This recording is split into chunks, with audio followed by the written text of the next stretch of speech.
Welcome to the Bad Vibes Club. Thanks for joining us. This is the last episode of 10 texts on sculpture. If you haven't heard the other ones, then go back in the feed.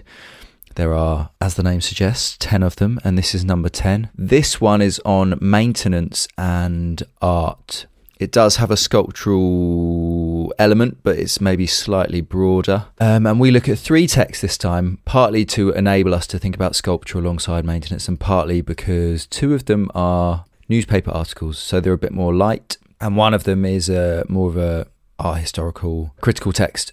So the 3 things we looked at were What It's Like to Live with Art That Doesn't Love You Back, which is from the New York Times from 2017 by M.H Miller. And the other one we looked at was The Custodians by Ben Lerner from the New Yorker, and that's from 2016.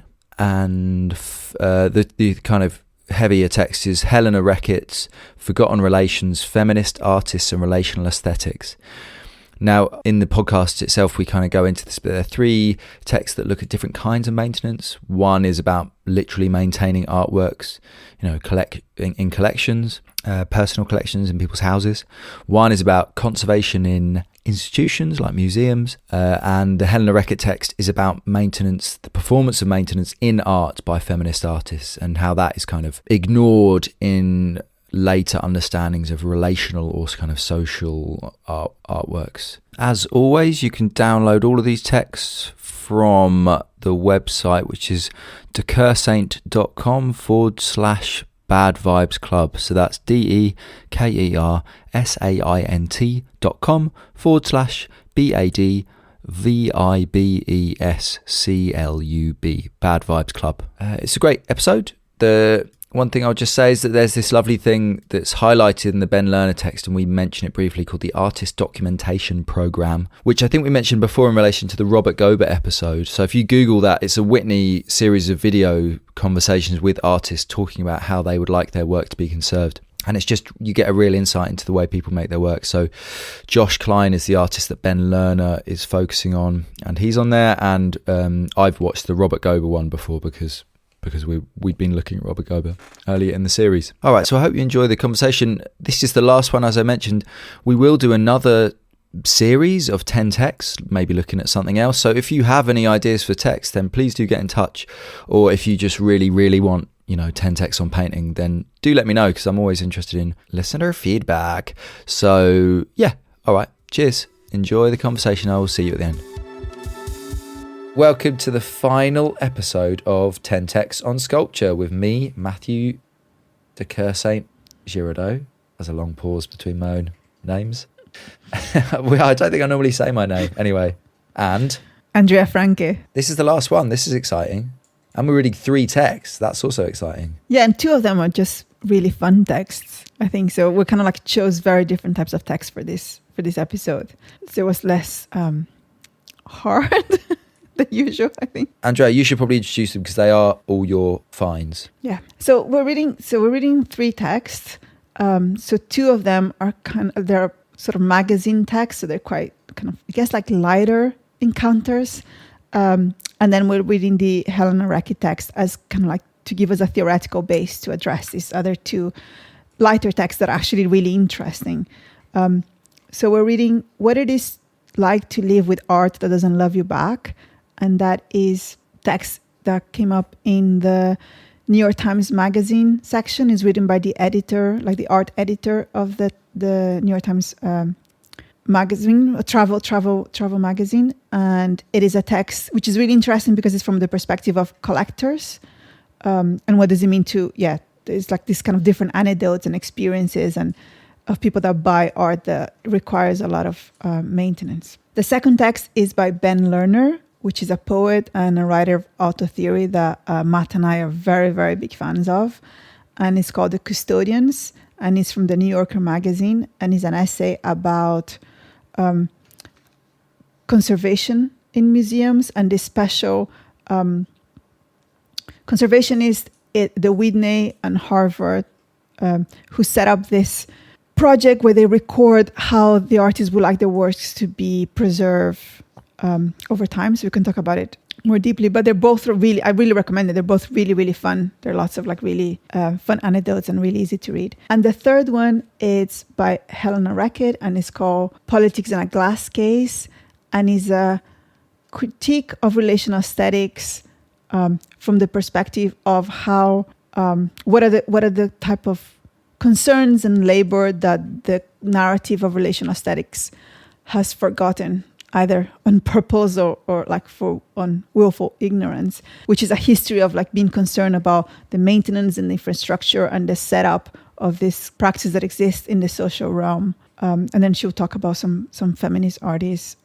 By being left out of this history, then those concerns get erased. And it's one of my favorite academic texts of all time. I also a very big hater of relational aesthetics as a concept. So I always use it when students are thinking about writing academic text. I always use it as an example of like, well, you write academically for a reason. So it's not just, so that you can get your PhD or ref points or whatever, but an academic text is a text that is doing an action to the current like knowledge that we have around something. And this is a very active text. It's kind of challenging and kind of pointing to gaps and what are the consequences of those gaps. And again, it's Helena Reckitt teaches at Goldsmith. She runs the curatorial program, and I'm a massive fan of all of her work. So yeah, that's really striking, and maybe that's again something we can come back to later, is reading the 3 texts, the 2 pieces that are for magazines.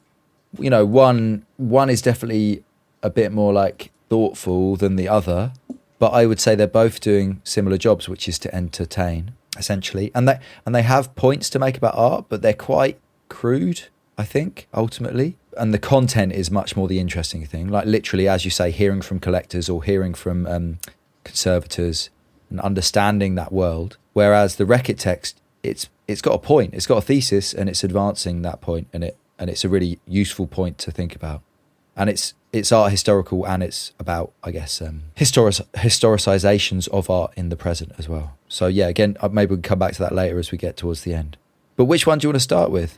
I started with the what it's like to live with art that doesn't love you back, but it was just because that's what I read first. I don't know if you... No, that's a good idea. Yeah, let's start with that. So, but maybe this sounds really basic, but they're all to do with maintenance, but from different angles, right? So this one is interesting because it's about the very practical maintenance of hard to care for works in basically collectors' houses for the most part, it seems. And then the Ben Lerner one is about conservation, so the maintenance of artworks in an institutional sense. And then the Reckitt text is about how maintenance is an important part of feminist art history and is left out of much of, like Nicholas Bouillard's version of what relational aesthetics is. So let's start with that one, because that is a really, really fun text. All right, so what was your first quote? So can I start? I just had like 3 points before the quotes that I just... Okay. So I thought, first of all, I think it's because at the moment a degree show has been on for a week. So while I was reading this, we were doing the degree show. So I think there's some very specific thoughts, general thoughts that came from that. So the first one was that there was really something really interesting about thinking of art as something that is to be lived with instead of existing in a collection, like in storage or displayed in museums. And that was really interesting in terms of the degree show, because the degree show is so invested in the museum or the gallery as the place where the work lives. And it was really nice to read this text during that experience and be like, oh, actually, no. This is just something that it can really, the structure of the art school can really like somehow, again, like erase these other forms of art existing in the world. And then the second one was this, again, making visible the afterlife of the art object. So what happens with the art object after the degree show or the gallery or the kind of like temporary exhibition at the museum. It's interesting because now that is part of UL learning outcomes. And I don't think it just entered this year, so we haven't really managed to address it properly. But I think it's something that it's going to happen at all the art colleges. And I think I can imagine it being something that in the next 10 years is going to have a massive impact. How art is made and what type of art is made, if you are responsible for the afterlife of what you produce, which is something that I don't know of any art pedagogy has that at its center at the moment. So I'm quite interested in how that's going to affect whatever is coming. And then the third one, which is the thing about the Helena Reckitt text, is that the maintenance of the object and kind of being aware that is part, however you conceive, you create these objects that have a need, and that need is part of the work. So, and in degree show is really interesting because we have lots of issues with like students that don't come to turn on work that needs to be turned on, or like that make pieces that are incredibly complicated, or that needs profound maintenance to stay in the stage that they are, and at the same time they're not there for a week. And I think that was really interesting to me because I do a type of work where you have to be there every day, and like that disconnection of now realizing that there's not like magical elves that come every night and set up the work again, or like you know what I mean, that there is, if you create a work that needs 20 minutes of setup every day, someone needs to do those 20 minutes of setup every day. And it's really interesting to start being aware when you walk around and when you see work. What are the politics of that? What are the aesthetics of that? What is the labor involved with that? All of that is still a massive part of the work.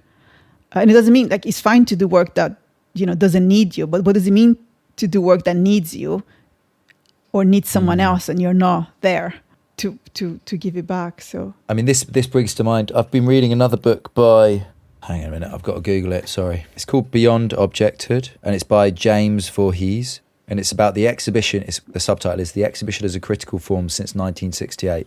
Actually begins with Robert Morris and his non-sites. And it advances the idea that the exhibition has become the primary form of art making since the late 60s, you know, kind of changes that we have investigated quite a lot in this series. And I suppose what this text about living with, you know, conceptual artworks or very complex sculptures that require lots of maintenance reveals is not so much the kind of one or the other way of making art, like making art for exhibitions or making art for the home, but how like owning art and having it in your house is that it's kind of always in a, I guess it's a dialectical relationship. Sometimes I'm never sure with what dialectics, but it's kind of revolving around. It's like what is possible to be made and to experience in institutional settings or in commercial galleries. It's like always being, you know, collectors are always trying to absorb, like, how can we own this?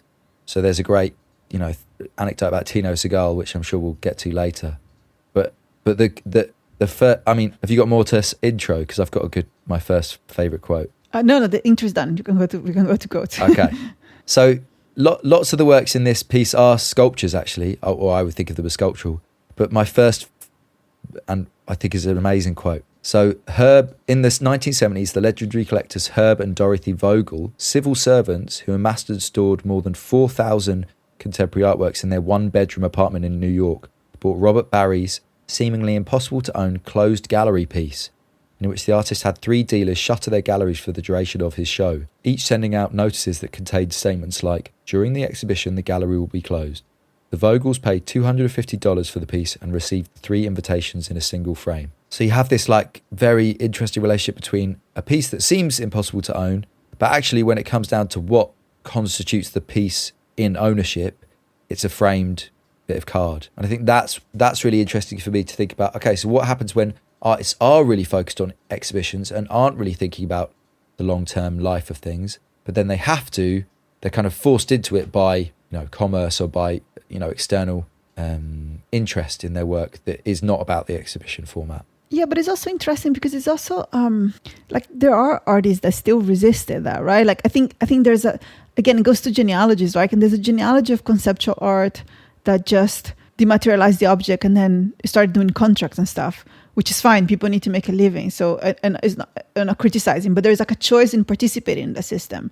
But there's also lots of different artists that took different paths where they chose not to participate in that system. And I think I think distribution, just as maintenance or like, you know, the regimes of ownership should also be considered part of the work somehow. I don't know, like in that case, for example, closing the gallery, I think everything that kind of like follows into that kind of institutional critique for me is one of the things that I find really problematic, because I think their narratives of like labor and critique and do not match the kind of distribution labor settings in which that work is based.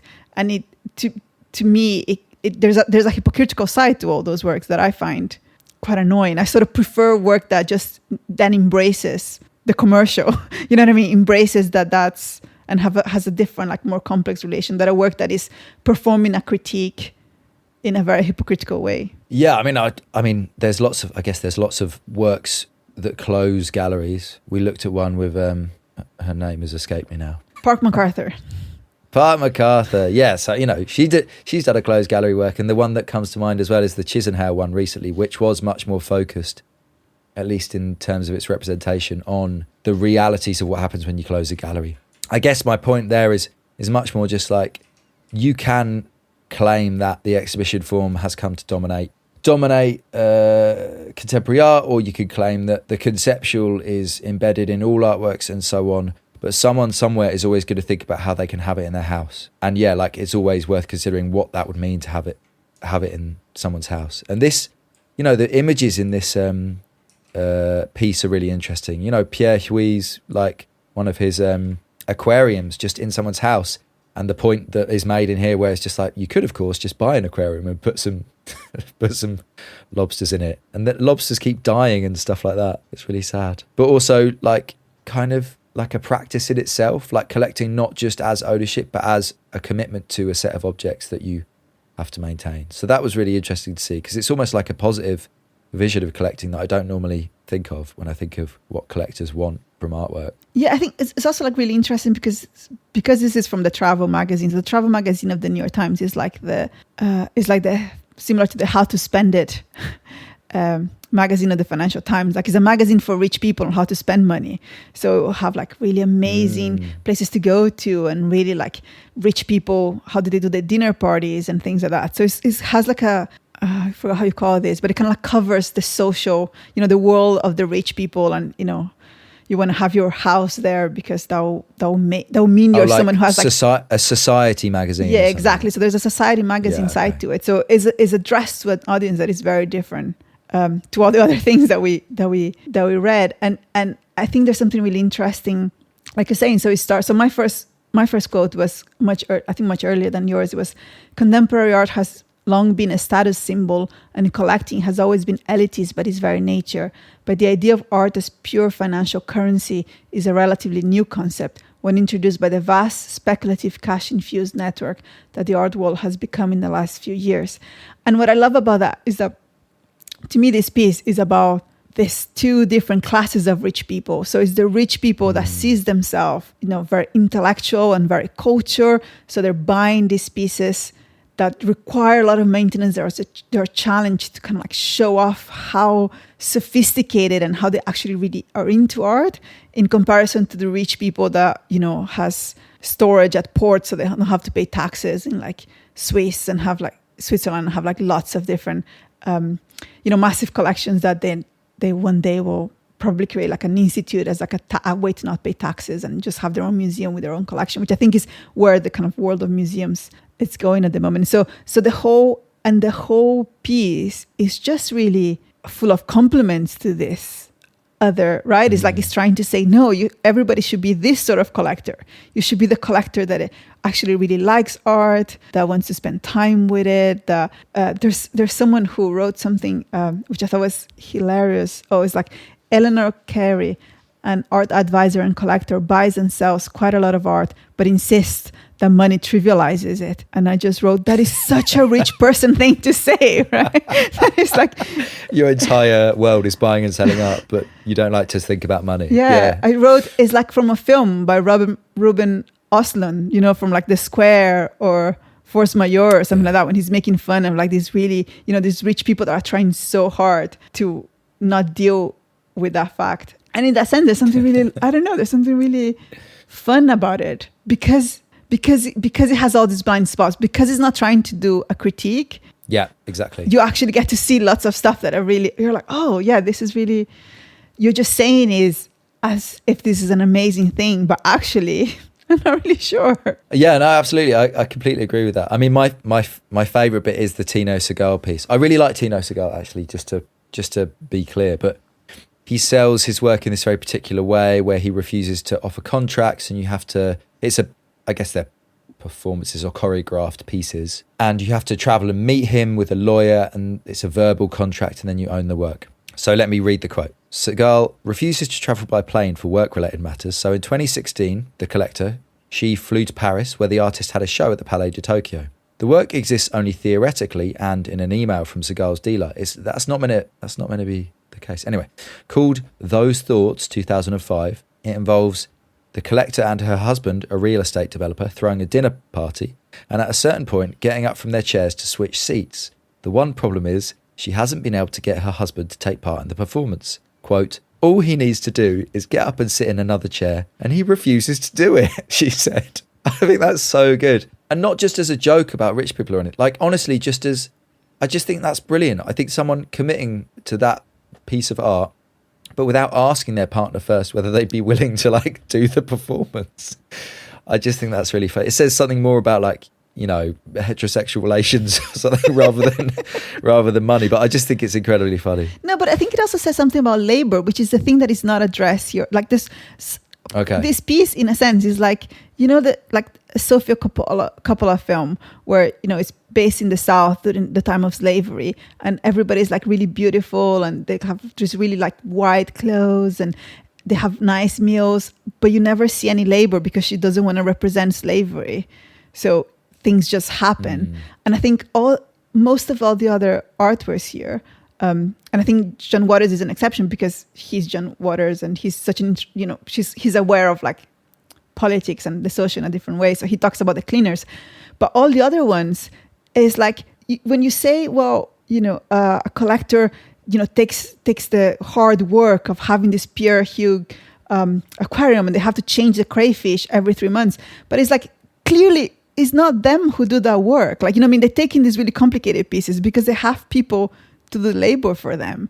When you have the guy who's like, yeah, he's been spending, I don't know, months trying to find this square watermelon and it can only be in this place and there's all this research. And it's like, obviously he has an assistant who's doing that work. Like, obviously he's not doing that work himself. But it's really funny because that is completely ignored through the whole point. And then you get to the Tino Seagal and you actually need something like, and this is when I think thinking about maintenance and labor gets interesting, because he has created a piece where you can't hire an assistant, you can't have an intern to do it. Yeah. He created a condition that requires the person who bought the work to do the labor, and the person who bought the work clearly is not willing to do the labor. Well, I suppose they're not used to having to do the labor. Well, also negotiating labor, right? Like if you have an assistant and you're very wealthy, you know, I just imagine that they're used to getting insane requests for square watermelons or whatever. But if it's your partner and they're just like, I don't want to do that, then that's that. Like you can't just pay someone else to do it, because you'd have to get maybe she got a new husband. But anyway, yeah, that's a really good point. I think that's really nice. Hey, I think we shouldn't spend too long on this one. I did want to say, I think this and Ben Lerner actually, I haven't got the quotes now, but they try and make a kind of arty point later, and it's basically about trying to inject aura into the art world. It's like, I think a collector's describing a piece and the writer just says something, and I really, you know, you could really feel the air change in the room when she described this piece or something. I can't remember where it is. Is the Tino Seagal? It is the Tino Seagal thing. Okay, yeah, great.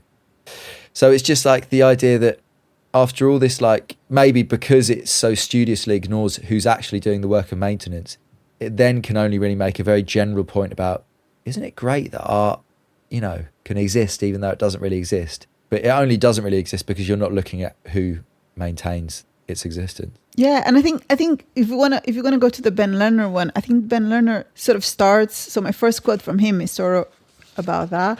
So it's standing before the sculpture, I think of how it has long been fashionable in the art world to speak of dematerialization. The dematerialization of labor in our so-called information-based economy, the materialization of labor in a conceptual practice. To confront the severed head and fragmented body of a janitor in a museum space, that's a sculpture, that's not a real janitor, sorry, is a discomforting reminder of the undocumented, in more than one sense, material labor from which such discourses can help distract us.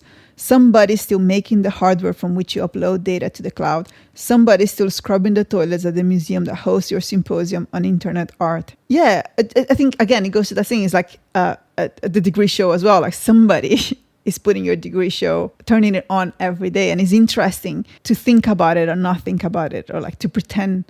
What does it mean to pretend that's not happening? Do you want to Yeah. say something about the Ben Lerner? Do you want to give a different, like an intro? Yeah, so it's a much longer piece, and Ben Lerner, as Andrea said, is a novelist and a poet, and I know him really from his kind of auto-fictional novels. But he has written about art, and he works. He's written a text for an artist before, so he likes art and is interested in it. But he's still writing a magazine article, and I think it's really interesting to read it and think, okay, so what are the features of this that make it a magazine article?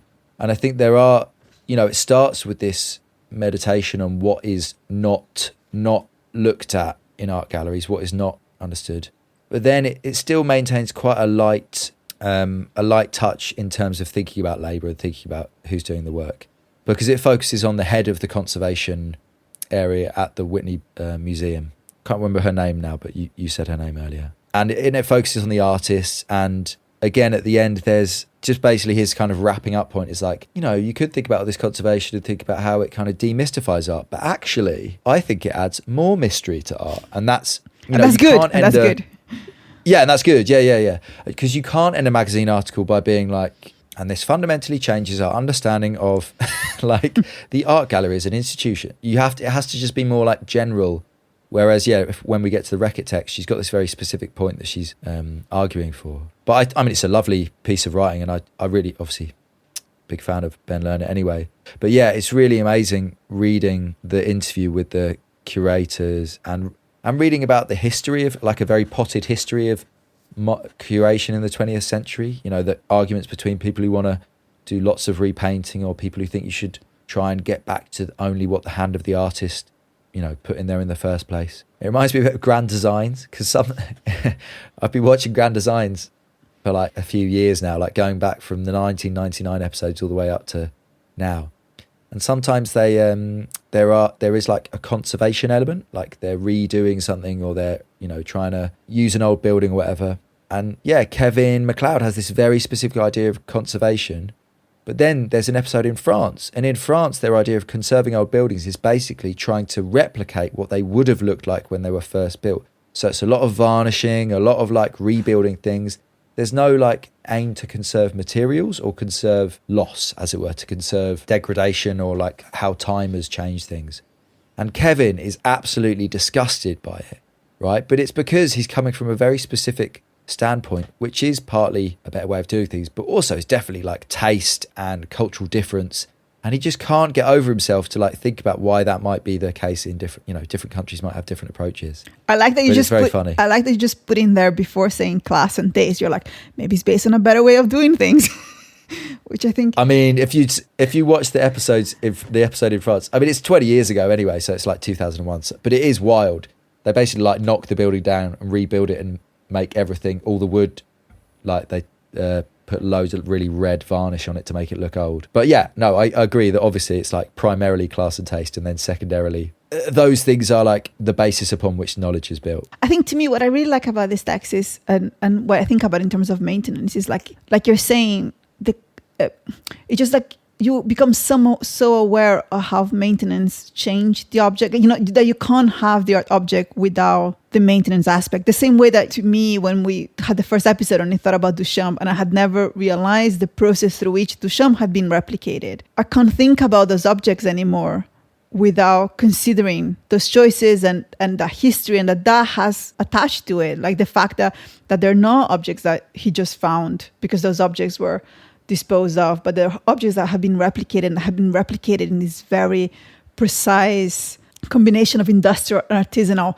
to look like something that he would have just found, and that is the art object that we then go and attribute all this mystery and value and all this aura of the art object. That the aura of the art object is in this replica that was constituted by such a different process. What I find really interesting about the Ben Lerner is that it's mainly what I find interesting about the kind of the Whitney conservation program, which what they do is when they acquire a new work, then they'll record an interview with the artist on how they want to conserve their piece, and it has to do with how since the 60s, since minimalism and kind of this turn to the industrial, materials are very hard to conserve. Like the conservation of minimalists objects is super interesting because, again, it goes into the Duchamp thing where they have to buy tons of bulbs because the bulbs are gonna not being produced anymore, and the artists want it to be those specific bulbs or things like that.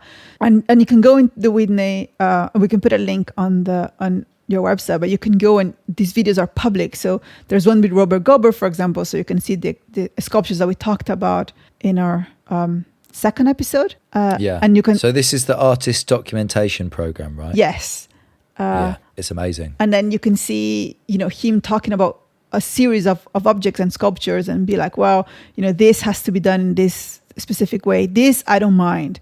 But when you put hair on the wax, it has to be done with a specific needle that has to be this specific thickness because I want, or they want to replace. So is this unveiling and this way of like thinking of, it does make maintenance presence, and it kind of like, it does make that collaboration that will constitute the object that remains very present in a way that is usually not. That process is usually completely invisible and we don't think about it. We just think the object remains as it is forever. Or that the version that we saw of the object is the object itself. And that change over time doesn't happen. And that, goes to the point where like people think that seeing, the Van Gogh experience and, Van Gogh paintings projected in a wall is the same thing as seeing the painting. So I think it's part of this weird, like, not thinking about the object, the art object as an idea. Is an idea that you kind of like, and this brings the kind of materiality and time and the maintenance and the labor of like so many people really present again in a way that it's not. It just makes the object even more interesting, I think. Yeah, and I think again for me, there's something interesting. I've been looking at Dieter Roth recently, and Dieter Roth made lots of work out of food, and he made that work out of food explicitly to have it rot and to have it maybe not disappear, but like to not be what it was when he made it. And obviously that stuff is now in museums and is now conserved. And I tell this story all the time, but Sarah Lucas had a show at the Whitechapel when I used to work there as a gallery assistant, and I heard this story, which was that it was a kippers and fried eggs or whatever on a table, and it was from a Dutch institution, and they had the conservator come over with the work, and the kippers, it was like 15 years old or something, they just turned to liquid in the bag because they're so old. And Sarah Lucas was like, we just need to get some new kippers, let's go and get some new kippers. And the conservator was like, furiously taking notes, because up until that point they just had to make the assumption that they had to maintain the materials in the work as exactly as they were.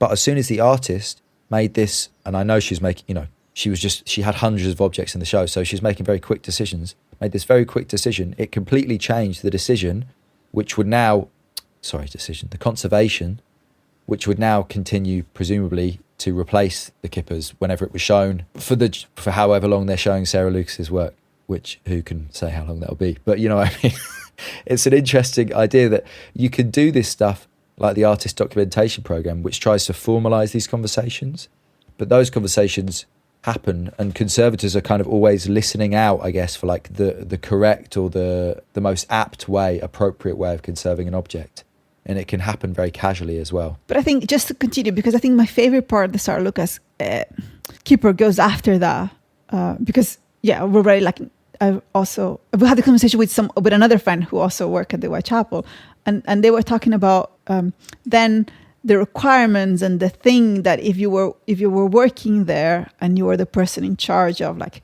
maintaining that work, then there were like very specific things about how the fish should look and should smell. So you have to go, and have like this incredibly embodied experience with this. So there were two things, and I had to do it once. I had to get the eggs made.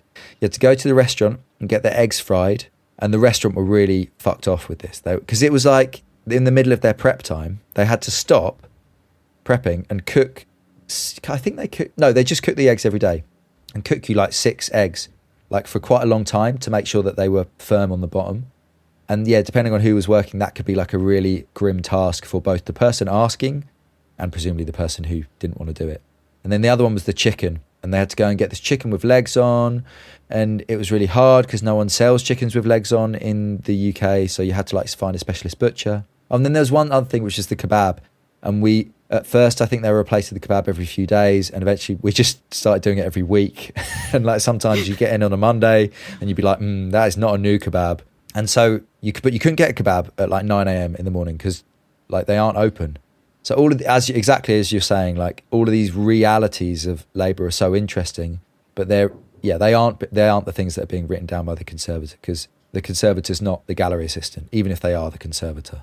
And it's so interesting that sometimes, people write about work like that and they don't think about the labor. And to me, that's the interesting part, right? Like if you do a show that has a kebab, like the question of like how can that work not be about labor? Like to me, that it's almost like an impossible question to ignore that as part of. But wait, who's ignoring it? Because the art, we don't need to use Sarah Lucas's example there, but Dieter Roth did not and has not asked for those things to be maintained. His use of those materials was for them to become waste. But obviously, a bit like the my mind's gone blank. Judd, the lights that you're talking about, where they ended up, Dan Flavin, where he originally wanted them to, once those bulbs weren't in production. I can't remember what the phrase was, but he basically didn't mind that they would never be able to be shown again. But then, of course, an institution buys them, or David Flavin, he changed his mind. Oh, he changed his mind. Yeah, oh, and amazing. he's the one who has like a collection of like a massive amount of bulbs that institutions can kind of like buy from them. So he set that up. Oh, that's it. Yeah. Okay, that's interesting. But I suppose maybe that's the thing I'm trying to stand. Students need to learn that stuff. Of course, it's possible to make this kind of work and then not realise that someone has to turn it on or replace the kebab or whatever. But I guess the pedagogical point is that we don't teach students that as part of exhibition practice. We kind of, that becomes this practical thing that we like force on students. Oh, you've got to write down how you turn it on because someone's doing it tomorrow and they don't know your work, or they're from photography and you're from film and, they aren't going to understand. And again, I guess it's like there's a blind spot because of the exhibition form, I suppose, because we're not asking students to make something and then we all live with it for like 6 months or something. Yeah, but also like it's interesting when you were talking about Dieter Roth, because to me, Dieter Roth did consider the issue of labor. You know what I mean? I think he's quite considerate in those choices. Well, I think that a lot of the choices that are in the New York Times Magazine essay, for example, have not considered those because they're like assuming that, again, there'll be like these magical elves that come and sort these problems out. Square watermelon elf. Yeah. Well, for example, the Tino Segal seems quite considered. So it's not. So I do think that there's a difference. I think there are artists that are very aware of those choices and they make those choices a part of the work. And then there's artists that kind of like consider that invisible. Do you know, the same way that someone will consider like a fish line, and it's like, oh, let's all pretend that it's not there. And some people will make that as part of the work. I guess the flippancy of those decisions is reflected, or perhaps the flippancy of those decisions can be interpreted from the fact that when it comes to conservation, it becomes, like very confused or complex or labour heavy without that being considered. So that's a good point. We should move on to the Reckitt, but are there a few quotes from the Lerner that you want to talk about? No, I think we can move on. I think my quotes are just like interesting stuff about conservation, but I recommend everyone to read it. I think it's a really fun, and definitely check the videos as well. Like especially, if you listen to the Robert Kober program, check him talking about the conservation of his sculpture. I think is really great. Yeah, I think the final thing to say for me to say about this is that what's super interesting is when they talk about conservation with Robert Kober, they're really talking about making art, and that is why. What you're saying, right, is that conservation is bound up in the making of art, and if we try and ignore it, then we're really ignoring a big part of what art is about. So maybe like it's a good thing to read this essay and then think about how you would make art with all of this stuff in mind. Maybe you have to put some of it aside sometimes, but it is interesting to think like what is a work that requires a lot of labour after it leaves the studio, and what is a work that requires, helps reflect on that labour and so on. All right. Do you want to summarise or, introduce the Reckitt? I think the main thing to say about the Helena Reckitt is that we wanted a text to kind of like help us think more critically about maintenance and But we had those two texts that we really liked that didn't have any sort of like criticality on it, or they didn't have any like theoretical tools to help us think about it. They were more like a list of anecdotes and observations. So the Helena Reckitt is actually not about sculpture. I think it might be the only text we read in this collection that is not about sculpture. That's why we have 3 texts, because it felt cheating. But the idea was to read it more to understand these questions that she's posing to relational aesthetics and kind of a feminist performance or social practice history, and then apply them to sculpture. Yeah, I think so. I mean, I think that for me, these works are related to developments that were coming out of sculpture. You know, Ukele's specifically talks about minimalism, for example, in terms of her critique of the kind of art that forgets maintenance. But this is like, I guess, performance work or social practice, and then I guess a critique of relational aesthetic. So where do you want to start with this one? So I have Reckitt begins with I don't know how to pronounce her name properly. I should have researched that before doing the project. Mir Laderman Ukeles, which is a really incredible artist and quite influencing, I think, in terms of feminist thinking about art specifically, who did this really incredible work when she had she had a kid, and then she had to like combine this new work as a mother. I'm quite interested in like motherhood in art, so I've always been really interested in her work. And what she did is she decided to like cross the line between what was art and what was her life, maintaining the life of this kid. So she wrote this care manifesto, which is really interesting. And the first quote that I have kind of like situates her work. So it says, instead, in a Duchampian gesture of appropriation and performativity, she announced her decision to recode all her activities as art. The manifesto rejected habitual distinctions between avant-garde process and the cyclical processes of affective labor, recognizing that avant-garde art, which claims utter development, is infected by strains of maintenance ideas, maintenance activities, and maintenance materials. To me, one of the things that is really interesting is like this attachment that maintenance has with the sort of, how can I say this, the sort of authorship that the art world doesn't like. So a lot of art making is related to being a man and a genius and, you know, affluent or aiming for affluence in a certain ways, and a certain idea of freedom that can only, you know, that is related to like wideness, and is related to straightness and all these other different kind of privilege that I think are always been like dismantled and criticized. And I'm not saying that I think the most interesting art is not necessarily made by people, it's not at all made by people in those categories or restricted to those categories. But I think there's like an idea of art and modernist art and that kind of come from a certain privilege to acting in the world that has to ignore these other types of existence. And this idea of including maintenance is a way to include some other ways of being in the world. And I'm just going to say, which is really interesting, I was doing like research for my PhD on Peruvian art, and which is the time when like the theories of decolonization are emerging in Latin America. And they had these festivals, and they kind of like, they're working really hard to expand the idea of art. So they're like, well, if conceptual art is art and video art is art, then indigenous art should be art. And they're like including all these people. And they're like, well, you know, if all these things are art, then popular, what we call arte popular, which is like a very specific forms that mix like craft and indigenous crafts, should also be art. And then you have these meetings where like all these women are saying, well, then maybe, you know, we should expand to include things that have this aesthetic dimension, but they were quite associated with women, like hairdressing or like all these different things. And then suddenly everybody's like, no, there's a limit. Absolutely not. There's a line.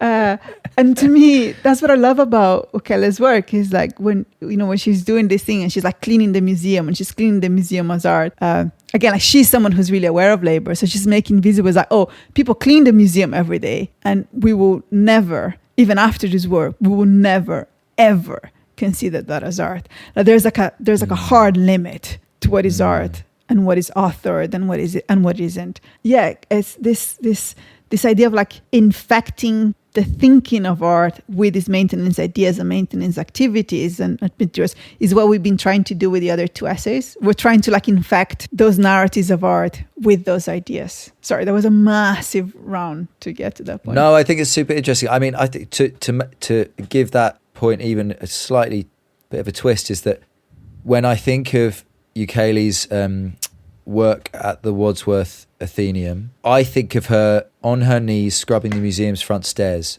and mopping its floors, because there are pictures of those things. And as performances, as gestures, they photograph well. But in the list of things that she did, it includes locked and unlocked office and gallery doors. And I just thought that was super interesting, because that's what I used to do a lot. Me and this other person who works at Whitechapel, we were both duty managers. So we just had a big bunch of keys, and we were just constantly being called on the radio to come and unlock something, and then to wait there while someone did something and then lock it back up. But that doesn't photograph well. So presumably there might be photographs of that, but they aren't the ones that get reproduced here or elsewhere. Because even in artwork that makes maintenance visible, certain kinds of maintenance are going to be more like, they're going to work better as performances than other kinds of maintenance.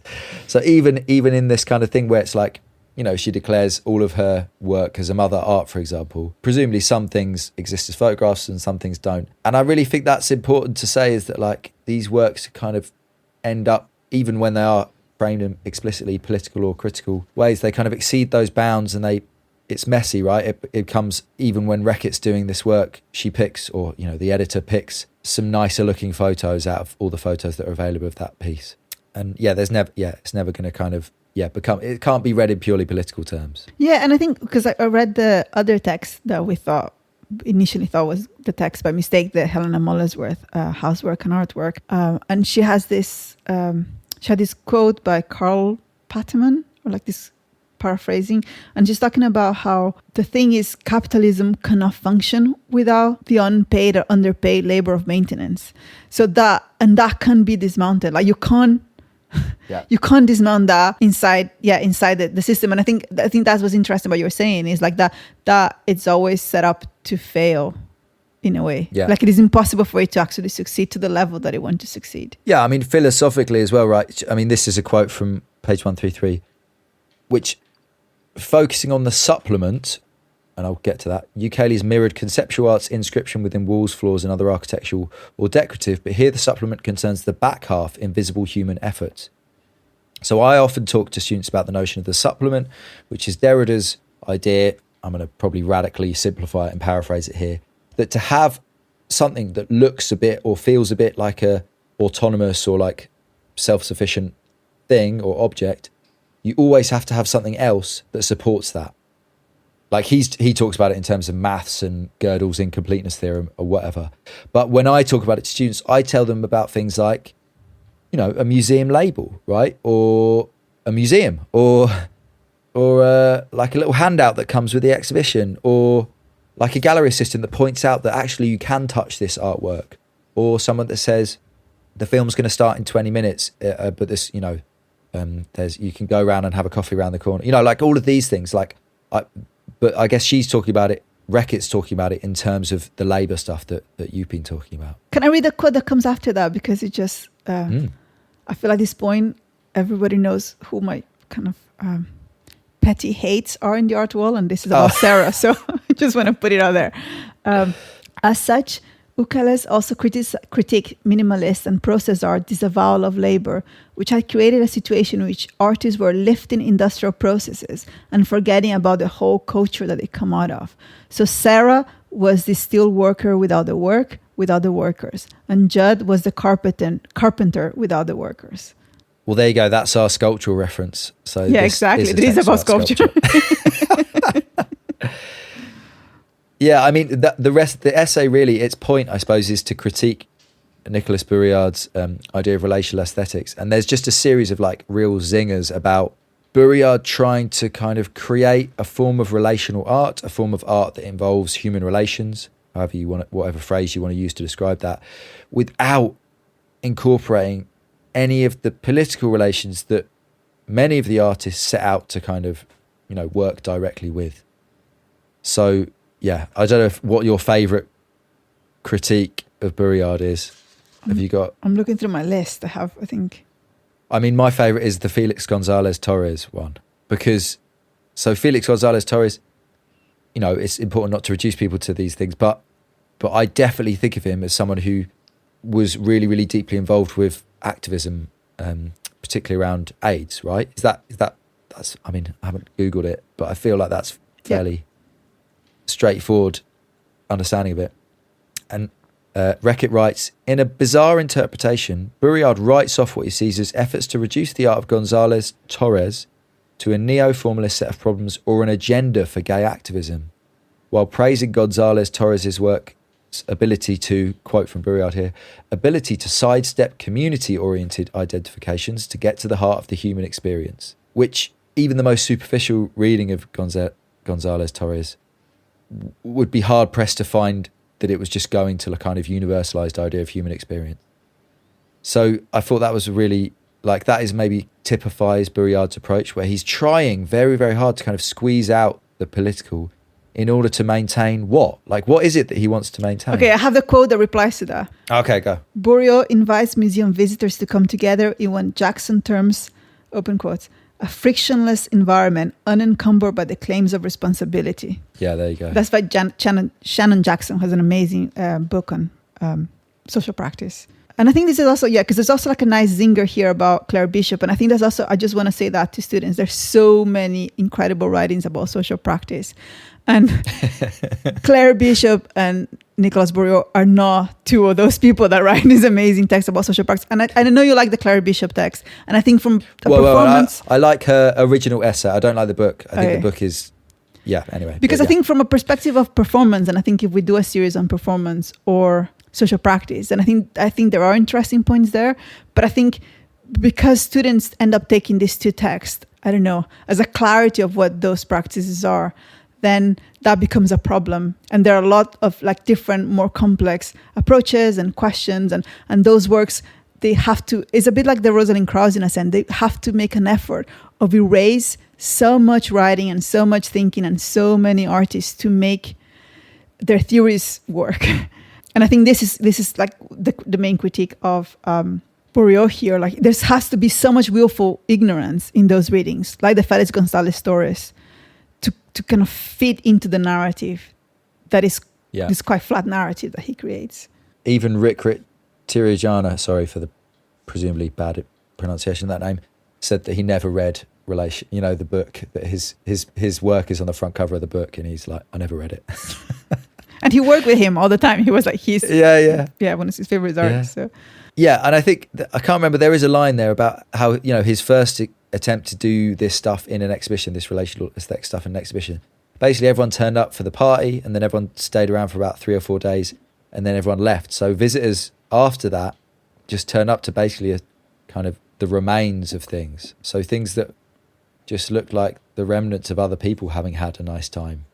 So again, not the curator there, not even thinking about how to conserve their own exhibition for the duration of its run. Yeah, or how to maintain it, or how to, again, by this point, there were like so many feminist artists that had done projects which were about like, you know, getting together and eating together and then, you know, washing the stuff together and then coming again another day and having different ideas of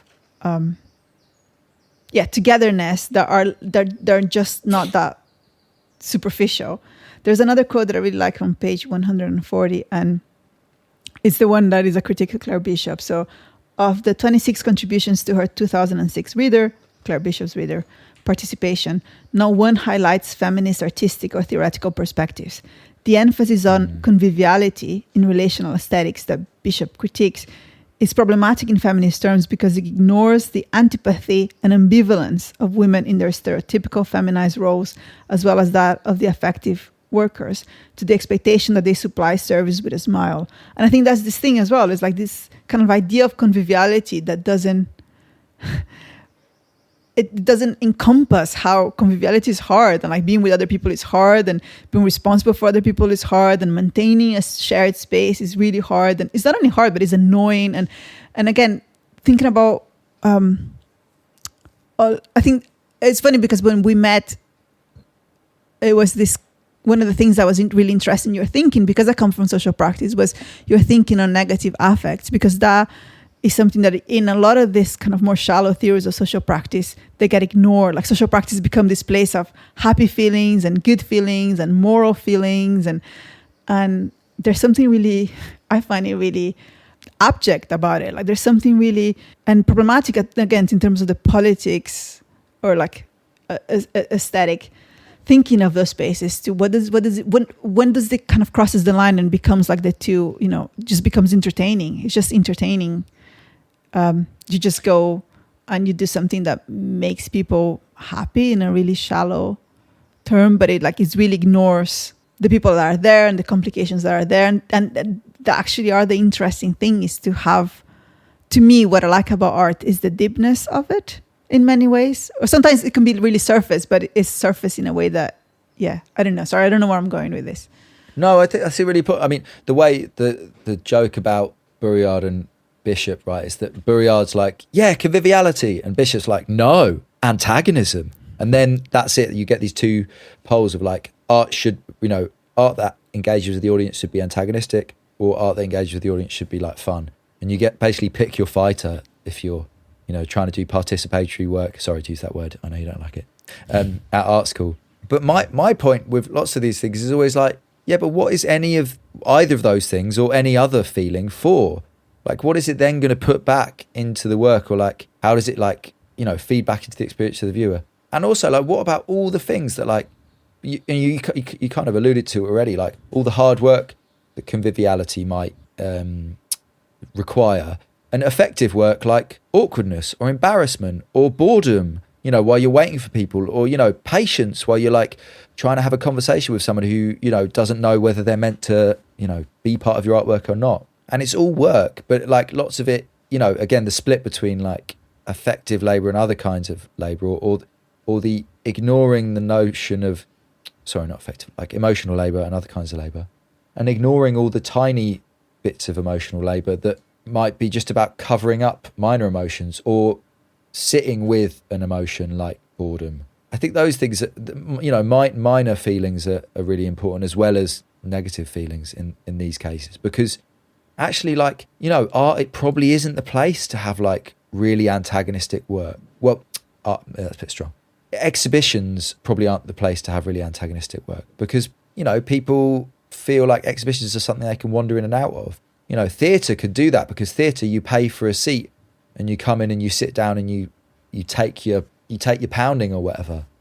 And the same with conviviality. Like, maybe it's just not the place for it.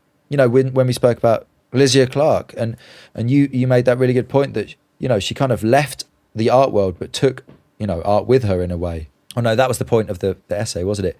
And this idea that she found actually like the things she wanted to do weren't possible within like whatever, the half an hour visit to an exhibition. That they had to be like a 10-week series of workshops with a series of classes with her students. And that was the only way that those works could exist, because you don't want to do it with a group of people you don't trust and don't know. Whereas Baudrillard, it always has to be a group of people just coming together for no reason to have a really nice time. If you aren't having a nice time, then you can't be part of the artwork. But if, there's no reason to join together and have that nice time. Yeah, and I think it's so interesting, it's so of its time. I'm just thinking about, New Labour. I'm just thinking about that moment in like the late 90s, maybe even early 2000, when you're living in a world that is so optimistic. It sounds weird to think about that now, that we could live in a world when there was a lot of like, I don't know, hope, but it was kind of like hope that was kind of fueled by these neoliberal solutions that were going to backfire. And I think Bourriot is such a part of that thing where it's funny because he avoids politics, but at the same time he sells this as like these micro utopias, and he sells that is the politics. The politics is that you can just join together with other people and be happy, and that is a thing, and that just feels so specifically of its time. It's really interesting. I have not had conversation, but with students now, but I don't know how that fits in the world that we're living now, where we're like full of occupation and protest and awareness of like climate change and all these different things, that it just feels so vacuous, but at the same time sometimes it just feels like an easy way out. It's like, oh, I can do this work that is happy, and it would just make everybody happy. And I think it's really funny because I think our friendship started like that, because I think you had a thing about, a resistance to social practices, in a sense of, oh, you're one of those people that just want to make, people happy for like a couple of hours. And because I think there's so much work that is like that. And I think in a way, I hadn't thought about this before, but I think like relational aesthetics is so responsible for all this, Van Gogh experience and, Museum of Balloons and whatever. And this way of crossing the line to like art being entertainment and entertainment being the good thing. Bourriaud might have played a role in that recoding of what art is for, in a sense. Yeah, I mean, the thing I would say about those experiences, but obviously because I'm a fucking grouch, I would never go to one. But what I would say is that what you get there is, the claim is that it's just focused on creating joy for an audience. I think the reality is, and this sounds very obvious now, I'm going to say it, but it's just what it's really successful in doing is creating opportunities to perform joy visibly for other people, right? And that's obviously why. But then you can like photograph and they can photograph and distribute. Yeah. So, and like there's obviously more or less interesting ways to do this, but yeah, the point being that it becomes like a multi-level marketing scheme where like no one's having any fun, but like, oh, that looks fun, and then that's how they, I guess, like travel around the world. But I think then we can come back to this idea that capitalism needs the invisible labor of maintenance to be invisible, because otherwise, this is what brings everything down.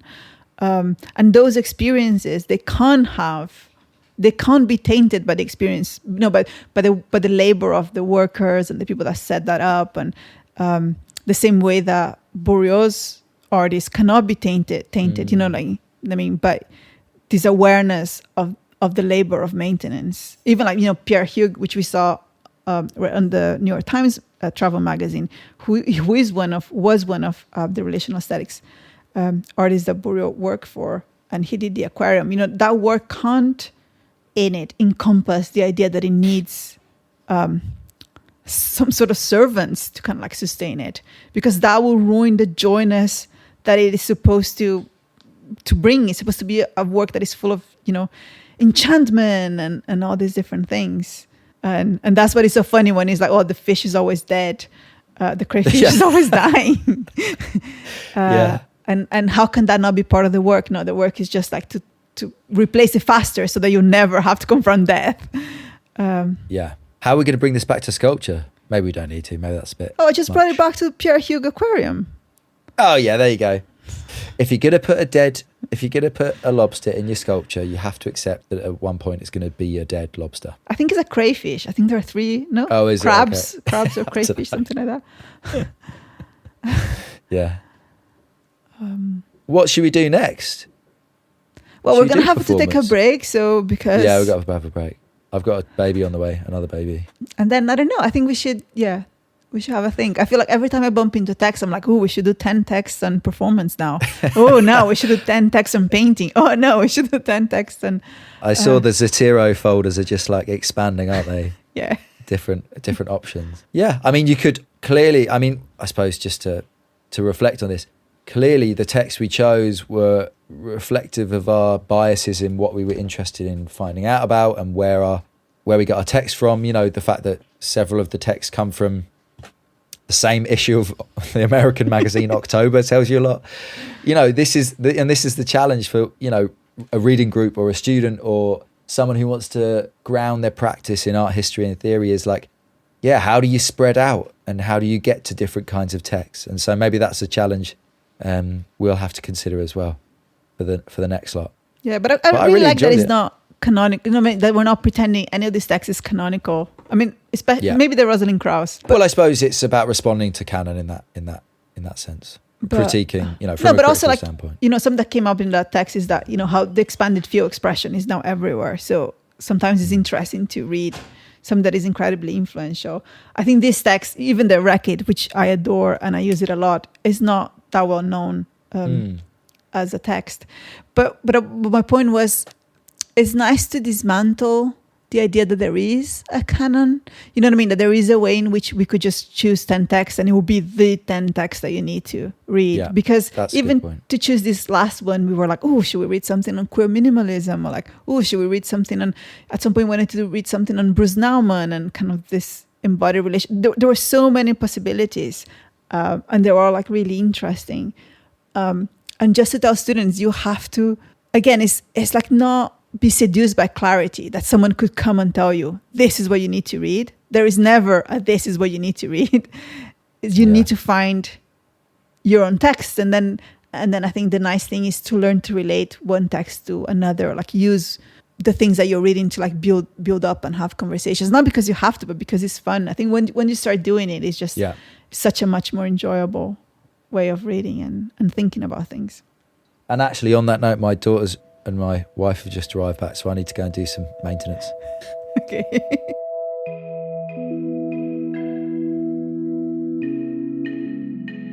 Thank you for listening, and thank you to Andrea as always.